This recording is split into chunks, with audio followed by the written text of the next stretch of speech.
Swallowtail, Chapter 22. Claire stood up in the sand, watching Shadow dig holes along the beach. I wish there was a way to show Paul and the girls how happy you are. Come on, girl, head back. Hold on, I've almost got this little crunchy crawly guy, Shadow answered back telepathically, as she stuck her nose down in the hole again.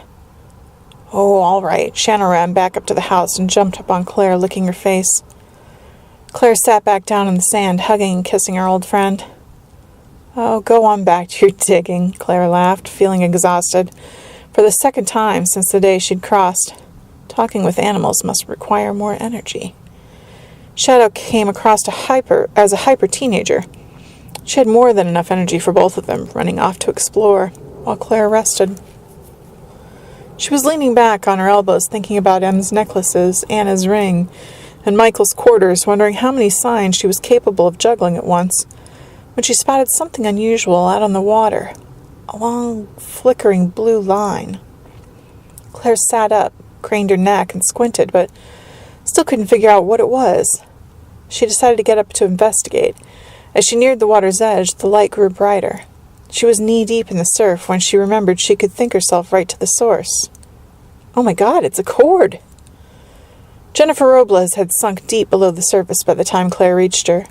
Claire grabbed her by the arm and shouted her name through the water. The detective didn't respond. Claire rushed her to the surface and continued to scream the woman's name, shaking her. She finally slapped her as they bobbed up and down in the moonlit water. A peaceful expression spread across the detective's face.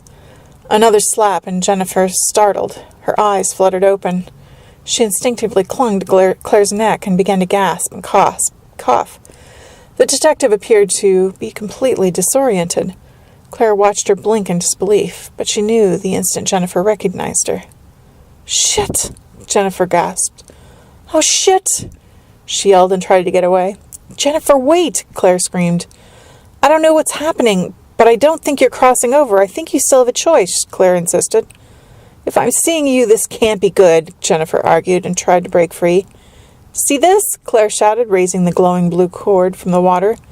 "If you were dead or dying, you wouldn't have it. I know that much. Usually they're silver, but maybe they start out blue." Jennifer reached for the cord, trying to piece together what might have happened. "I think I flipped it. I chucked. And the oar knocked me out of the boat," she said, her teeth chattering. "You took a boat out in December?" Claire shouted. "I knew I shouldn't, but and now it's over," Jennifer said as she began to panic. "It's not over. You're going back." "Can you do that? How?" Jennifer argued. "I don't think how is what you need to focus on. I have a feeling the how just happens, and the why is the big one," Claire reasoned. "I think how will take care of itself if you have the guts to stake your claim on a second chance." "Okay," Jennifer said, through tears and uncontrollable chattering. "How do I stake my claim?" "What's worth going back for? Think perfect world.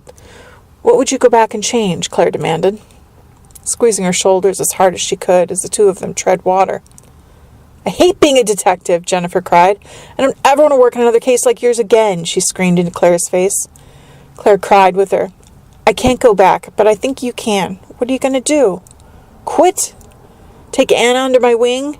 Keep a close eye on her because I care about her, not just saying that because she's your daughter. She needs it." "I know," Claire cried. "Is that what you want? Is that why you're here?" "I don't know why I'm here with you, but someone like you could make an enormous difference in Anna's life." "Jennifer, what's happening? I feel lighter. Are you sure I'm going back?" Jennifer sputtered. Claire didn't have any idea where the woman was going. "Keep thinking about your plans. Picture yourself doing them. Don't stop," Claire shouted.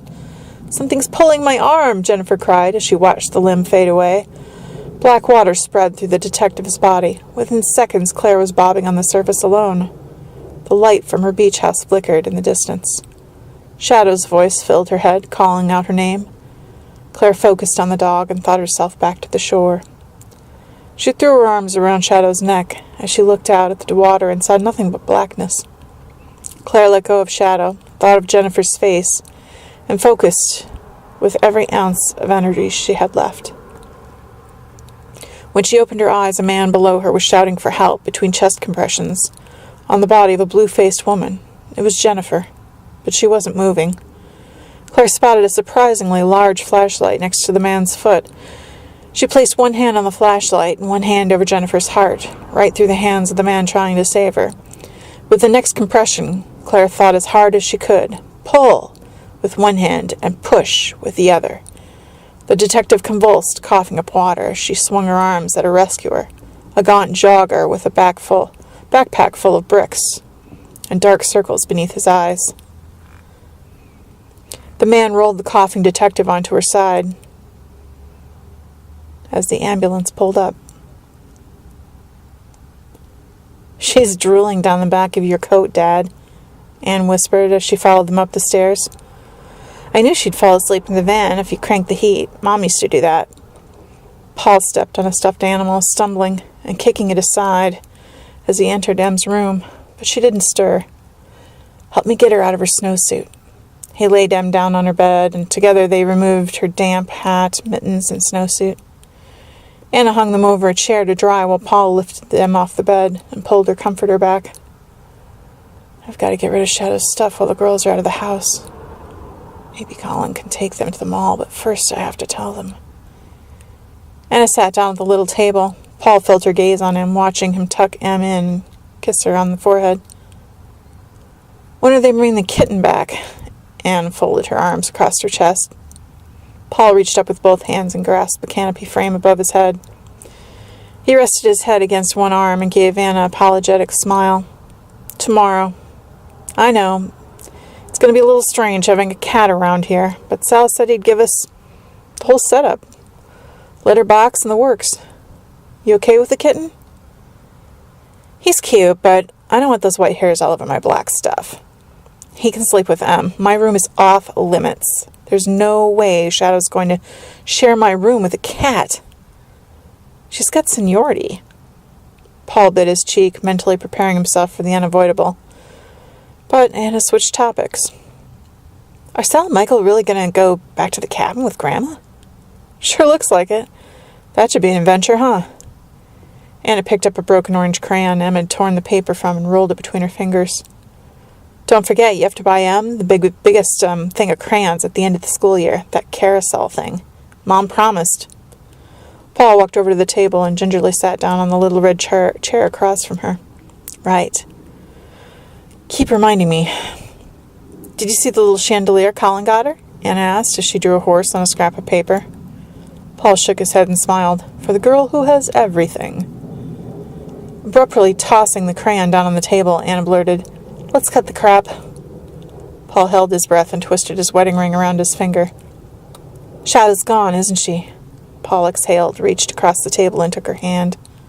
"I'm sorry, honey. I was waiting for the right time to tell you. I haven't been very nice to her since Mom. Things have been so different, and I just sort of..." Anna whispered, her voice trembling. "Oh, honey, come here," he said, standing up and pulling her into his arms. "I ignored her," she cried. She buried her face in his shirt. He glanced at Em. She was still sound asleep. "And Shadow knew how much you loved her." "I hurt her feelings. That's why she started sleeping in your room," Anna argued between gasps. "You two have been inseparable since the day you met. You were always her best friend." "I know, it's just hard," Anna cried, wiping her nose on his sleeve. "I think Shadow missed your mom just as much as the rest of us, and that's why she started sleeping in our bed. Come on, Dad.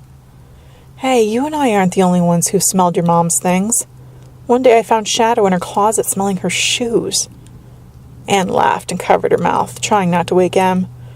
Her somberness returned. "How do we bury Shadow? Everything's frozen." "She's being cremated. Jim's going to give us the ashes. We can do whatever you want with them. We could bury some in the backyard, or could we take some to Pooch Park? We'd have to be a little sneaky about it, but I think we can pull it off.